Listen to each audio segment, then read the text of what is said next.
لپاره د هغې د خاندانونو لپاره او د دې خواوشا علاقې لپاره د خیر او د برکت باعث وګرځي. محترمو دا موږ او تاسو چې کوم مجلس او محفل کې راجمع یو د دې مجلس او محفل نسبت د قرآن مقدس سره دی او قرآن مقدس د الله تبارک وتعالى هغه کلام دی.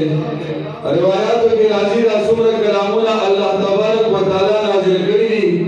دغه تمام کلامونه دفعة واحدة الله تبارک وتعالى نازل کړي دي، لیکن قرآن مقدس الله تبارک وتعالى دفعة واحدة یعنی یو ځل هم نازل کړي او تدریجا هم نازل کړي.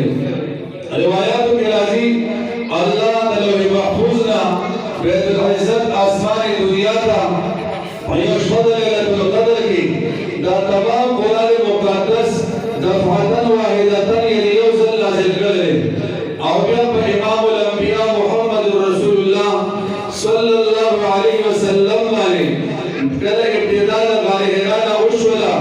او دا ابتدایي آیات د اقرأ باسم ربک الذی خلق دا جبرئیل علیہ السلام راوړه الله تبارک وتعالى نازل کړل دا د وحی